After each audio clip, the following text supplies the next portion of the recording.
What is your name? Chris. What is your current status? I currently work at a nice little store over in Bolton, but I'm also volunteering as the cultural council's chairman. Alright, nice. What is your approximate age? 19. I'm turning 20 in June, though.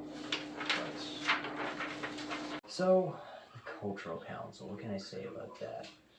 I joined in about a year ago, I think. Really? Yeah, it's not been long, but it's been fruitful, very fruitful. I joined in about a year ago, and yeah. No, actually, you know what? Because I'm turning 20, so it's actually been 2 years. I joined about 2 years ago. The first year, I had joined, and I made my purpose very well known there immediately. I think my very first meeting, I sprung up and spoke probably the most, other than the chair at the moment.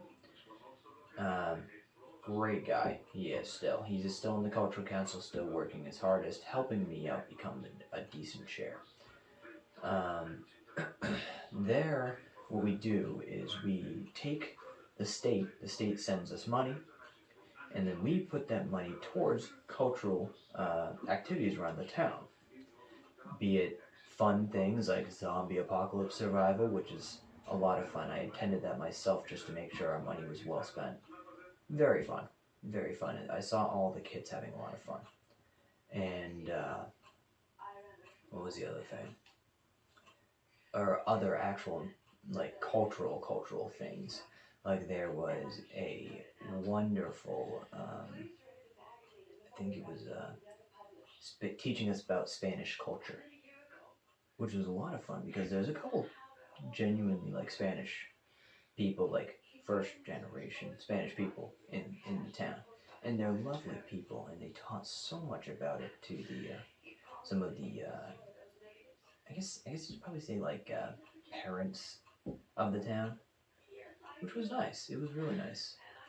But we used that state-funded money to do those things because a lot of people can't use their own money on things like this.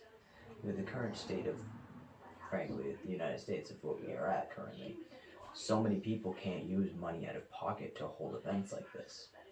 Not to mention having a council, like the Cultural Council, talk about those things and announce that we're funding these events allows a lot more people to attend and know about the events. Because frankly, if you're new to the town, how are you supposed to know who to talk to about spreading awareness? So it's good that that we do our thing there. Unfortunately, the town of Berlin has decided that we're not as much as needed. So the select board is currently looking at removing our funding from the town. However, we still do have plenty funding from the state.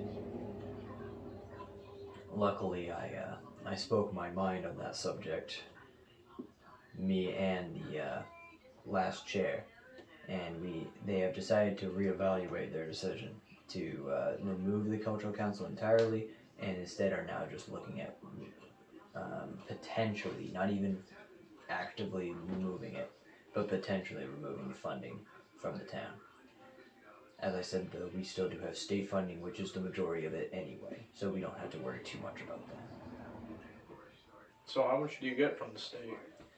State is about, we had 7.5K last time, so I'd argue about 6K we used. And that, of course, it sounds like a lot, but obviously with so many requests, so many people, it does get drained quite quickly. However, we try to save as much as we can for the next time around. Yep. Is there any plans in the future for the Cultural Council as of now? At the moment, we're currently looking for new members, but obviously you must be in the town of Berlin to actually apply and whatnot. So unfortunately, it's such an aging town and so few new people so interested in politics. Currently, it's a dying council, but we're working on gaining new members, and hopefully we'll stay active and be able to continue to help cultural events around the town. What is your experience or years of education? Just a high school degree, honestly. Or a diploma, I guess it would be actually. About my high school. Originally, I went to Tohoto, the one over in Bolton. It was in Bolton, and there, I mean, it was all right. I disliked a lot of the teachers, but I also liked a lot of the teachers. The problem with that, though, is obviously you hate to go to some classes and you love to go to others. When I went to Aspen, though, that was a lot different. I went to Aspen around ninth grade?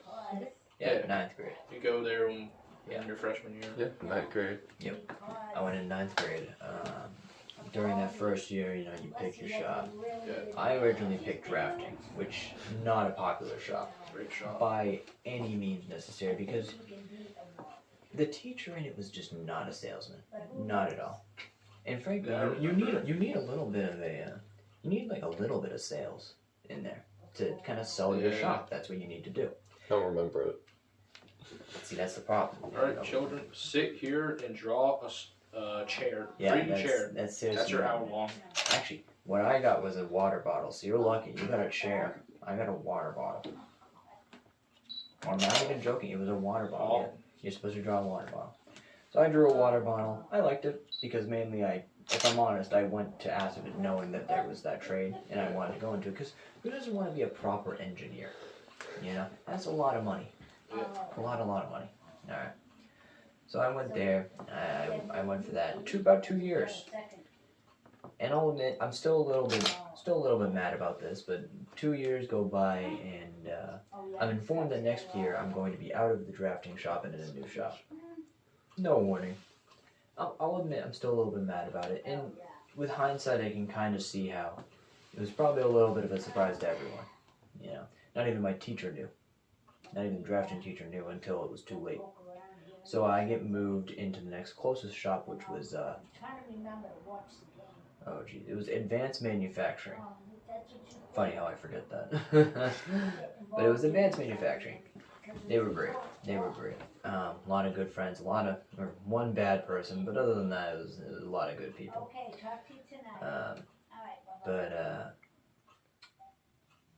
My point about the teachers, though, one thing I did like about Aspen, I thoroughly enjoyed about Aspen, I can't remember a teacher I disliked. Either because I just can't remember him because he was just that much of a non-remembering kind of person, or I guess I just didn't remember his class because I enjoyed it. But I can't remember a teacher I disliked. I can remember the teachers I disliked at Honto because they were just that detestable, frankly.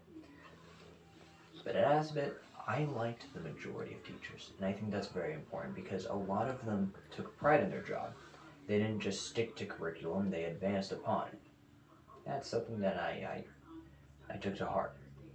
I intend to take to heart in politics. What college do you plan on going to? Probably something in-state because it is free here in our wonderful state of Massachusetts, but after that I plan to transfer into South New Hampshire for political sciences. Very good. What is your city, state, country of residence? You'd never believe it, but here in Berlin, Massachusetts, in America. What is your ethnicity, nationality? White. My family is of the Dutch and French origin, though. Alright. The other languages?